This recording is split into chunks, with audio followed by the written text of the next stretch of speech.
Hello friends, నేను Ramya. Welcome to VR home chef and explorer. ఎప్పుడైనా కరివేపాకు కోడి పులావ్ని చేశారా?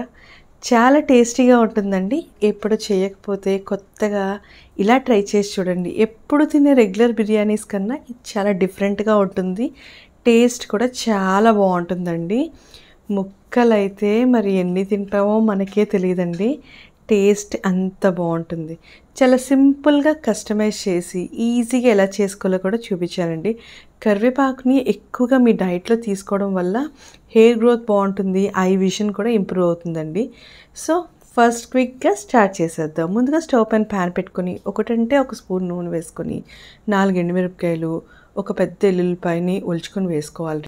2 స్పూన్లు ధనియాలు, 1 స్పూన్ జీలకర్ర, చిన్న స్టార్ పువ్వు, 3 యాలకులు, చిన్న దాల్చిన చెక్క, 5-6 ఉండేంత వరకు లవంగాలు, ఒక 10 వరకు మిరియాలని వేసుకొని అలా ఫ్రై చేసుకోవండి. ఇవన్నీ చక్కగా వేగి మంచి పరిమళం వస్తుందండి. ఇల్లంతా కూడా అలా వచ్చేంత వరకు ఫ్రై చేసుకోండి. స్టవ్ని లో ఫ్లేమ్లో ఉంచుకొని చేసుకోవాలి. ఇలా పూర్తిగా వేగిన తర్వాత ఒక 50 గ్రామ్స్ వరకు ఉండేలాగా కరివేపాకుని దీంట్లో వేసుకోండి. కప్ మెజర్మెంట్లో అయితే ఒక కప్పుని టైట్గా ప్రెస్ చేసి వేసుకుంటే ఎంత కరివేపాకు వస్తుందో అంతవరకు కరివేపాకుని వేసుకొని బాగా కడుక్కొని అప్పుడు మాత్రమే డ్రైగా అయిన తర్వాత దీంట్లో వేసుకొని మొత్తం అంతా డ్రైగా క్రిస్పీగా అయ్యేంత వరకు ఫ్రై చేసుకొని ఓ పక్కన పెట్టుకోండి. చల్లారిన తర్వాత మిక్సీ చేసి కూడా ఉంచుకోండి. ఈసారి స్టవ్ పైన ఇంకొక ప్యాన్ పెట్టుకొని 3 to 4 స్పూన్స్ వరకు ఆయిల్ వేసుకోండి. ఆయిల్ బాగా వేడెక్కాక కరివేపాకు, పచ్చిమిరపకాయలు వేసుకొని బాగా ఫ్రై చేసుకోండి. ఇవి పూర్తిగా వేగిన తర్వాత ఒక పెద్ద ఆనియన్స్ని 4ని ఇలా స్లైసెస్గా చేసుకొని వేసుకొని పూర్తిగా ట్రాన్స్పరెంట్గా అయ్యేంత వరకు ఫ్రై చేసుకోవాలి. ఆనియన్స్ ఇలాగా ట్రాన్స్పరెంట్గా ఫ్రై అయిన తర్వాత దీంట్లోకి ఒక 2 స్పూన్స్ వరకు అల్లం వెల్లుల్లి పేస్ట్ని కూడా వేసుకోండి. బిర్యానీ చేస్తున్నాం కాబట్టి 2 స్పూన్స్ వేస్తున్నాను. కర్రీలోకి అయితే 1 స్పూన్ వేస్తే సరిపోతుంది. ఇలా చక్కగా ఫ్రై చేసుకున్న తర్వాత దీంట్లోని కొంచెం ఉప్పు, పసుపు, 1 స్పూన్ వరకు కారాన్ని కూడా వేసుకొని ఇంకొకసారి ఫ్రై చేసుకోండి. మనం ఈరోజు ఎండుమిరపకాయలు వేసాం, పచ్చిమిరపకాయలు, కారం, డిఫరెంట్ సోర్సెస్ ఆఫ్ కారం వేసాం కాబట్టి కేర్ఫుల్గా వేసుకోండి.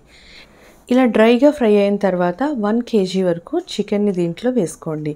చికెన్ని నీట్గా క్లీన్ చేసుకునేటప్పుడే సాల్ట్ వేసి ఉంచుకున్నానండి. 1/2 స్పూన్ సాల్ట్ అప్పుడు వేసుకుని కుక్ అయ్యేటప్పుడు 1/2 స్పూన్ వేసుకోండి. ఇలా దగ్గరకు ఫ్రై చేసుకునేటప్పుడు మూత పెట్టుకుంటే ఇలా చక్కగా వాటర్ అనేది రిలీజ్ అవుతుందండి. ఇది పూర్తిగా దగ్గరకై డ్రైగా ఆయిల్ రిలీజ్ అవ్వాలి. అలా వచ్చేంత వరకు కలుపుకుంటూ మధ్య మధ్యలో మూత పెట్టుకుంటూ ఫ్రై చేసుకోండి. చూసారు కదా, చక్కగా ఇలా పూర్తిగా ఆయిల్ రిలీజ్ అయిపోతుంది. ఇలా రాగానే ముక్కని చెక్ చేసుకోండి. చేసుకుంటే ముక్క కరెక్ట్గా కుక్ అయింది అని అనిపించిన తర్వాత మాత్రమే ఆల్రెడీ పొడి చేసుకున్నాం కదండి కరివేపాకుని, దాన్ని దీంట్లో వేసుకొని బాగా ఫ్రై చేసుకోవాలి. ఇలా చూసారు కదా, ఇలా చక్కగా మంచి కలర్ వచ్చిన తర్వాత కరివేపాకు పొడిని కూడా దీంట్లో వేసేసుకొని ఒక 5 to 10 మినిట్స్ పాటు స్టవ్ని లో ఫ్లేమ్లో ఉంచుకొని మాత్రమే ఫ్రై చేసుకోవాలండి. హైలో పెట్టద్దు, పెడితే మాడిపోతుంది కరివేపాకు అనేది. చూసారు కదా, ఇలా చక్కగా డ్రైగా ఫ్రై అయిన తర్వాత దీన్ని మూత పెట్టుకొని ఇంకొక 2 మినిట్స్ పాటు అలా ఉంచేయండి. ఈలోగా మీకు ఇంకొక ప్రాసెస్ చూపిస్తా. రెడీ అయిపోయింది కాబట్టి బిర్యానీ కోసం స్టవ్ పైన ఇంకొక ప్యాన్ పెట్టుకొని 1 స్పూన్ నెయ్యి, 1 స్పూన్ నూనె వేసుకొని కొంచెం జీడిపప్పు వేసుకొని మంచి కలర్ వచ్చేంత వరకు ఫ్రై చేసుకోండి. ఇలా ఇవి చక్కగా బాగా కలర్ వచ్చిన తర్వాత వేరే ఒక బౌల్లోకి ట్రాన్స్ఫర్ చేసుకొని ఒక పక్కన పెట్టుకోండి. ఇవి ఎప్పుడు వేసుకుంటే బాగుంటుందో కూడా డీటెయిల్డ్గా చెప్తాను.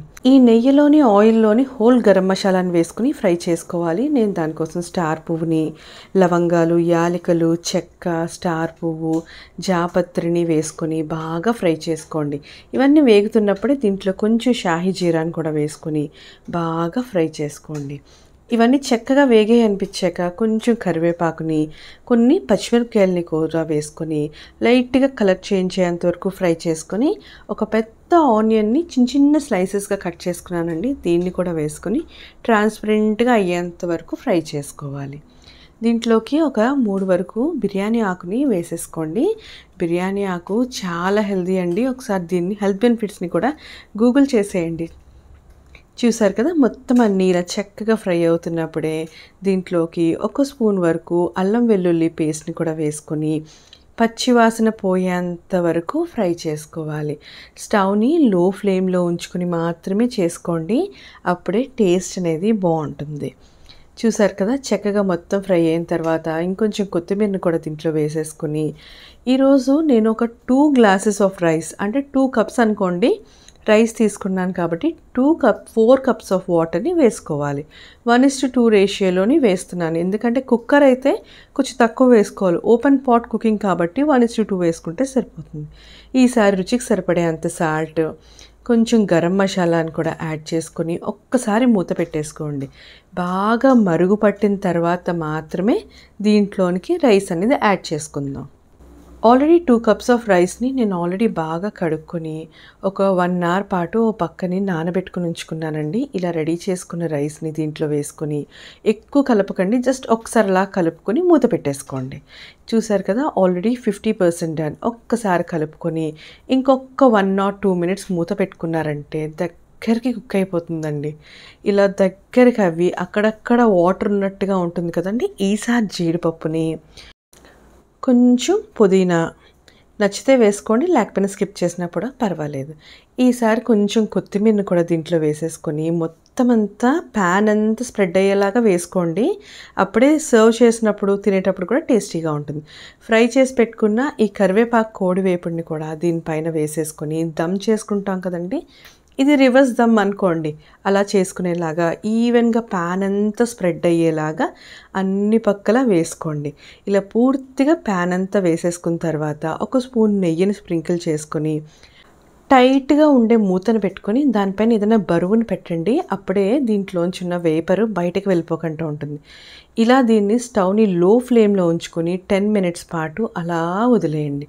10 మినిట్స్ తర్వాత ఇంకొక 15 మినిట్స్ అలా వదిలేసిన తర్వాత మాత్రమే మూత ఓపెన్ చేసి మీకు చూపిస్తున్నాను. చక్కగా ఉడికి చాలా టేస్టీగా ఉంటుందండి. అసలు ఫ్లేవర్ కానీ ఆ స్మెల్ కానీ ఎంత బాగుంటుందో, చాలా మంచి అరోమా కూడా. చూసారు కదా, రైస్ కూడా ఎలా కుక్ అయిందో మీకు చూపిస్తాను. 1:2 రేషియోలో వేసుకున్నా కూడా రైస్ గ్రైండ్ సైజ్ అనేది పర్ఫెక్ట్గా పొడిపొడిలాడుతూ వచ్చిందండి. అంతే అండి, సింపుల్గా కరివేపాకు కోడి పులావ్ ఎలా చేయాలో నేర్చుకున్నారు కదా. ట్రై చేసి మీకు ఎలా వచ్చిందో కూడా కమెంట్ చేయండి. Thank you for watching.